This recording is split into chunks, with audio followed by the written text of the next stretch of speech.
तो क्या हुआ तुम्हारे साथ? मैं डूब रहा था। क्या? मैं डूब रहा था अंधकार से भरे अकेलेपन के अनंत सागर में। इस सागर में जो भी उतरा उसे अपनी नौका अवश्य प्राप्त हुई। यही दृश्य देखकर मैंने भी इस सागर में उतरने का निर्णय लिया।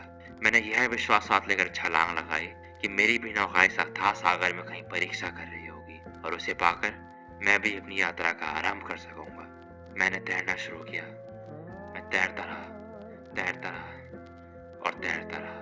अब सागर का तट मेरी दृष्टि से ओझल हो चुका था और मैंने स्वयं को उस स्थान पर पाया जहां से लौटना असंभव था। यह केवल मेरी स्वयं की नौका पाने की आशा ही थी जो मुझे यहाँ तक लाई, परंतु उस नौका का कहीं संकेत ना मिला।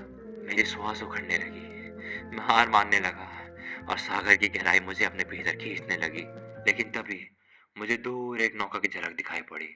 मैंने अपनी अंतिम सांसों को संचित किया और अपनी पूरी शक्ति से उस नौका तक पहुंचने का प्रयास करने लगा।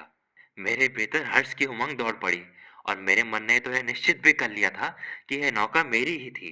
मैं स्वयं को उस नौका में पाकर अपनी यात्रा का स्वप्न देखने लगा और यही आशा मेरे अंतिम प्रयास में मेरा सहारा बनी।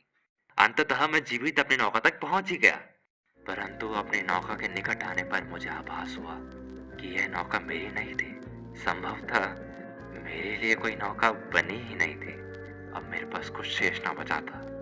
मेरी श्वास रुकने लगी और मैं उस अनंत सागर में विलीन होने लगा। मैंने उस नौका को अपना अंतिम आभार प्रकट किया जिसे मैंने अपना समझा और जिसने मुझे हर्ष और नया जीवन दिया। यद्यपि कुछ क्षणों के लिए ही सही, मैंने सागर की असीम गहराई के आगे अपनी हार स्वीकार करी। अब गहराई का दबाव असहनीय होने लगा और जब सूर्य की आखिरी किरण मेरे नेत्रों में पहुंची, मुझे उस निर्देश पुस्तिका की अनुस्मृति हुई जिसमें मेरी नाव आने का वचन दिया गया था। मैं अंधकार में विलीन हो गया। असंभव था यह वचन पूर्ण होना मेरी नियति में लिखा ही